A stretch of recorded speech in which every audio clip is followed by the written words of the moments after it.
Hello everyone and welcome to my channel. Recipe for today is buffalo wing. First step is to fry the chicken wings. How do I do it? Brine the chicken with salt, pepper, and bay leaf. Next is to coat it with breading. Breading is made of flour and cornstarch of equal proportions, seasoned with salt and pepper. And then we're ready to fry. I normally use saucepan to save oil as the wings have to be fully submerged in it. Make sure that the oil is at a very hot temperature and cook it in 160 degrees to 4 or 5 minutes.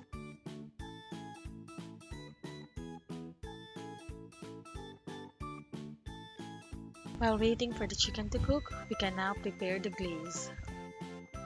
For soy garlic, I simply combine 2 spoons of garlic, 2 spoons of brown sugar, 2 spoons of soy sauce, half spoon of garlic powder, and pepper. Mix it well and we can now cook the glaze. Heat the pan and melt the butter. Add the mix we made earlier while continuously mixing it. Mix it well until it bubbles up.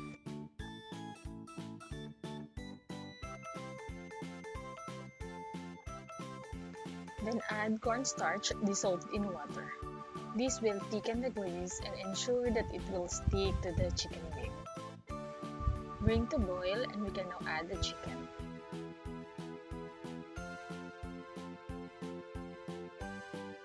Mix it well to evenly coat the wings.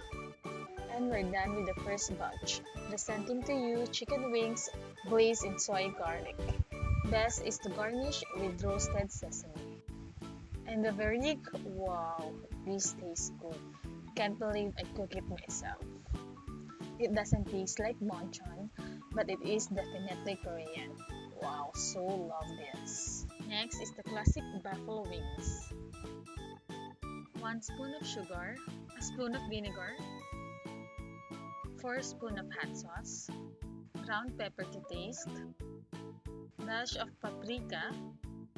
Mix it and we can now prepare the glaze. In a pan, heat the butter. Once melted, add our premix.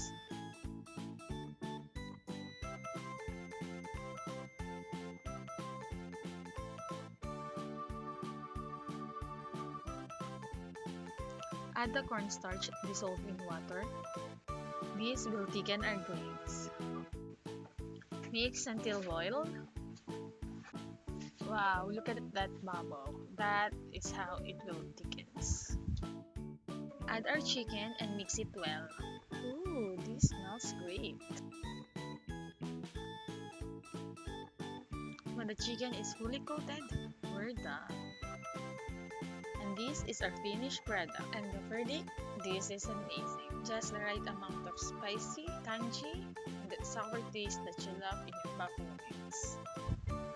Last is garlic parmesan. Melt the butter in the pan. Add 1 bowl of crushed garlic. Add a teaspoon of garlic powder.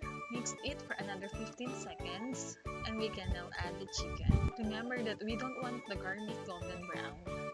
Mix it well. Lastly, add 2 spoons of grated Parmesan cheese. Final mix and we're good. And the verdict, this is so good. These recipes are simple and I encourage you to try it yourself. I will post a link for the detailed portions of each ingredients so you can replicate this recipe. If you are new in my channel, please click subscribe. I will try to post a new video every week. Hope you enjoy. Thank you for watching.